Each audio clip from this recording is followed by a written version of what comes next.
lines of demonstrating a farming system approach to address the problem of undernutrition. And it has been highlighted by both Professor Swaminathan and Rukmini, the huge problem of the huge population that is undernourished in our country, in the South Asian region as a whole, in fact. And this research program on leveraging agriculture for nutrition in South Asia that the MS Swaminathan Research Foundation is coordinating addresses the core research question as to how South Asian agriculture and related food policies, interventions how should they be designed and implemented to impact on nutrition. So how do we leverage agriculture essentially to impact on nutrition? The backdrop being this problem of undernutrition and a large part of the population dependent on agriculture and allied activities. And again, elaborating a little more, Rukmini spoke about the three planks of food availability, access, and absorption. So in terms of agriculture linking to nutrition, it is through this enough production being there, the access part of it being there, farmers having the purchase, our population having the purchasing power to access the food, and the issues of women's care and time for home care, for using the income for decision making, all of which will determine how the food that we eat gets converted to the desired nutrition outcomes. And that's a lot of research based across this region has come up with evidence on these pathways that have been mapped. And underlying all this is the issue of WASH, which was also highlighted by Rukmini as being very important for food absorption in terms of our food intake getting converted into the desired nutrition outcomes. The concept of farming system for nutrition has already been elucidated, and it was conceived by Professor M.S. Swaminathan, and we are working on demonstrating this in 2 locations in India. And it's a design essentially that mainstreams nutritional criteria in the selection of the components of the farming system based on the locally available natural resources, the agroclimatic region, and underlying it is focus on attentions to the life cycle, the gender and age dimensions of the population, and the important aspect of nutrition literacy. And the components are, yes, having a nutrition sensitive farming systems design, the component of genetic garden of biofortified plants that Professor Swaminathan spoke about for conservation, education, and for providing the necessary planting material for a nutrition sensitive farming system, and for the nutrition, addressing the nutrition awareness and literacy component, having community level champions, the hunger fighters who will take forward the movement and make it happen on the ground. So we are working in a set of villages in 2 different ecologically different regions in India, in Vidarbha in Maharashtra, in Wardha district, and in Koraput district of Orissa. And these are again, like Wardha is characterized by commercial agriculture dominated by cotton, soybean during Kharif. They're largely, both are rain-fed agriculture regions. Kharif is the main crop. In Koraput, it's more subsistence agriculture with the average landholding size being less than an acre. The starting point for the farming systems approach to nutrition is to understand the nutrition situation and the existing agriculture and the asset resource base, natural resource base. So to understand this existing disconnect, like what are the resources available, what is the nutrition status, and then working with the community, discussing with them as to this is the problem of undernutrition prevalent in your population, and how do we address it based on, like, these are the crops you're currently growing, this is how your dietary pattern is, but what can be done with this available resource base to address the problem. We started this, our initiative in 2013, and this is how the trajectory has progressed in terms of having a detailed baseline survey to understand the existing situation, undertaking on-farm demonstrations and trials along in participation with the farm households, evaluating them jointly, and then designing the farming systems approach. Just to briefly highlight as to what the existing ground situation is, in both locations, overall high levels of undernutrition was found, high levels of anemia. Figures that were given by both Professor Swaminathan and Dr. Rukmani for the national level, the same we find at the micro level in these villages that we are working in. And the diets of the people that we found is largely cereal dominated, and the consumption of all the other food groups is less than the recommended levels. And there is the problem of protein energy deficiency, the problem of micronutrient deficiency, as well as overall undernutrition. In terms of agriculture, agriculture is the base of their livelihood. The majority are small and marginal farmers. They are also landless. There are also the challenges of climate, erratic climate, the improved varieties of seeds not being available, outdated agronomic practices being adopted, lack of crop diversification, problems of soil fertility. So with this base, going forward with the discussing with the community on what is the approach that we should have in designing a nutrition sensitive farming system. And a very important point to ensure sustainable and long-term adoption is for them to actually see that what is being recommended is something which will be beneficial and for them to see. So just to share an example, in case of millets, finger millets being a nutrient-dense variety, a crop that is traditionally grown and consumed by the population in Koraput, but we found that they were sourcing it largely from the market. So we are now working with them to increase the availability of finger millet. So just an improved variety of finger millet along with improved cultivation practices, we were able to demonstrate increased availability of nutrition, and also the practices adopted led to economic benefit. So, and these results, when they are shared with the community, it leads to ease of uptake.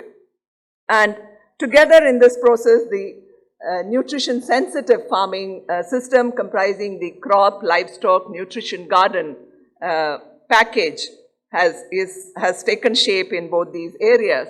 And the focus is on increasing the area and number of farmers cultivating nutrient dense crops, millets and pulses. So in Vardha, it's sorghum and PGNP in Kharif, and wheat and chickpea in Rabi. Rabi area, like I said, would be very small. They are largely Kharif dominated areas. But like sorghum in Kharif used to be cultivated earlier, but the area has largely come down and replaced by cotton and soybean. But trying to bring back sorghum so that they at least have enough for their home consumption. And PGNP, they grow as an intercrop with cotton, like 6 rows of cotton and 2 rows of PGNP. But there are also farmers now who are coming forward to try and do sole cropping of PGNP, and in view of both for household use as well as growing for the market. In Koraput, it's finger millet and pulses like black gram, green gram, an intercrop of maize and PGNP. Orange flesh sweet potato, Professor Swaminathan also already spoke about it, is being rich in beta-carotene and a precursor for addressing the vitamin A component. And where they are the landless, how do you address their how does one address their nutritional needs? So looking at poultry as an option in Vardha, and in Koraput, what they decided on was fishery. And across the board, nutrition garden of fruits and vegetables, like to grow some identify and grow fruits and vegetables which are nutrient dense in your homestead land, and if your homestead land is not available, grow wherever it's available. So this is the kind of model that has taken shape in terms of the different aspects: crop intervention, animal husbandry, and nutrition garden, and nutrition awareness being an overlying ingredient across all interventions. The need to understand why this is being recommended and to adopt it. And just to give you again an example, so from where we have started, we started with a small number of farmers, but over the last year, it's been now expanded from say 5 villages in Wardha to 29 villages. The acreage and under both pulses and sorghum has increased, and similarly in Koraput, it's expanded from 7 villages to 21 villages, and so that's how the upscaling is going on.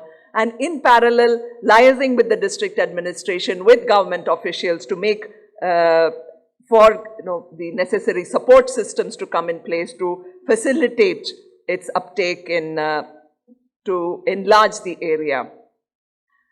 The nutrition garden component again started by talking to them about, like, they're all fruits and vegetables the people are aware of, but to emphasizing that it's necessary that you have at least one each of these plants in your homestead land, a lemon, the moringa, the papaya, developing a seasonal calendar of vegetables, rich in micronutrients, rich in beta-carotene, and different models are being tried out: household nutrition gardens, community level nutrition garden, schools and ICDS centers, because there's the midday meal that's cooked in schools. So if there is a nutrition garden that can supply readily to the midday meal. And so it depends, like in many cases, if the homestead land is not available, or during Kharif, for instance, the farmers say we spend most of our land, most of our time on the farm, so we would rather grow there. But the essential aspect is that they should grow and consume these vegetables and fruits, and impressing on them the importance of including this in their daily diet and bringing about dietary diversity. And a process of monitoring is on through collecting this information of the number of plants grown, the harvest, and the home consumption. And again, I mentioned in school nutrition gardens. The genetic garden of biofortified plants, Professor Swaminathan has already spoken about it, and like he said, to just re-emphasize, it's an educational tool to make farm families aware of the plants that should form a component of this farming systems design, to overcome deficiencies of specific micronutrients, to help farm men and women choose the plants that can help the remedy specific nutrition deficiencies, and also the planting material should be available. And there are a lot of locally grown plants, there could be wild plants as well, which are rich in these micronutrients. And there are people, the elderly people in the farms, in these villages who have this indigenous knowledge, so taking that also into account. And this is something we are in the process of developing in the villages where we are working in. Like this is one example in Haiti village in Wardha.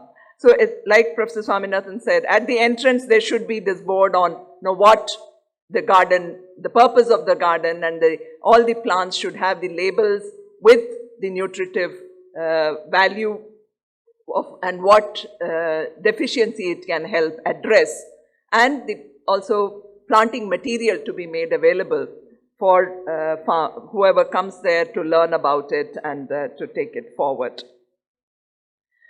The other very important component, like I already mentioned, is nutrition awareness as being an integral part of the entire approach. And this has to be at multiple levels. So like right from the time we started this initiative, talking to farm men and women about having this nutrition focus in the entire approach. So at the household level, school, the institutional level, school children, panchayats, the school teachers, so different activities being taken up. And as a more intensive and focused approach for sustainability, again what Professor Swaminathan has already elucidated, creating a cadre at the community level, at the village level, the community hunger fighters, who would need to have this understanding of all the different components: balanced diet, the need for dietary diversity, the link between their primary source of livelihood and nutrition for a healthy life, the aspects of seasonality and seasonal foods, that also,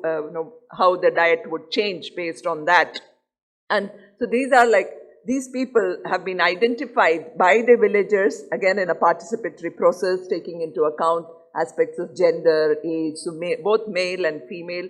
We've been working on having residential workshops, and then these community resource persons, the hunger fighters, take it down to the village level, and we follow up with them in how this kind of spills over. They're talking to more families, conducting training programs at the village level with these community nutrition champions as the trainers. And the aspect of knowledge of entitlements is a very important issue, which both Professor Swaminathan and Rukmini also mentioned. So this is the block development officer talking to the village community members, the trainees at our workshop, about the entitlements. Like, they need to know what the Food Security Act entitles them to. There are numerous schemes for agriculture, irrigation, etc. Water scarcity is a major issue in these villages. But how to access these schemes? Those are issues people are not at the ground level are not available or aware of. And we've even found that even the improved varieties of seeds are not available at the village level. So to create this link and making the community hunger fighters the conduits for taking it down to the village level. And so that's how this program is progressing and taking shape, and where we are in terms of moving forward in terms of increasing the area and availability of nutrient-dense crops to demonstrate better dietary diversity at the end of the program, based on what we started with, a baseline, a better understanding of nutrition-sensitive agriculture, and more number of farmers practicing it and talking about it, and bringing in the measures for sustainability, which is where the linkage with the government programs is very important. The channels for seed, ensuring seed availability, could be community managed, like the food grain banks that Rukmini mentioned, community level seed banks, which would work in tribal pockets like Orissa, but also to make the channel, linking them up for access to the improved varieties of seeds. And the marketing channels, that's another challenge to work on. So that's the package where we are, and which is being tried out right now in two small pockets. And with through liaison, through stakeholder consultations, we are at the stage of talking to the district administration, the state administration, for greater uptake and upscaling in these two states. But it needs to be tried out in different agroecological, agroclimatic regions as well, because to have, this is the broad approach, but it would have to be adapted to different agroclimatic regions, and this is where the university system could play a major role. For instance, in the case of the genetic garden, we now have a MOU with the Tamil Nadu Agriculture University. Professor Ramaswamy unfortunately could not be here today, but we are developing a model genetic garden on the TNAU campus to demonstrate this and generate greater awareness about this. But we need to have several more models of this kind for it to become a national movement, and for agriculture to get this nutrition focus. Like the Green Revolution led to increased productivity. We need to have the nutrition focus also come into agriculture to help us to enable India to address the problem of malnutrition and reach the SDG 2 of ending hunger and nutrition insecurity in our country. So that I would leave you with that thought. Thank you.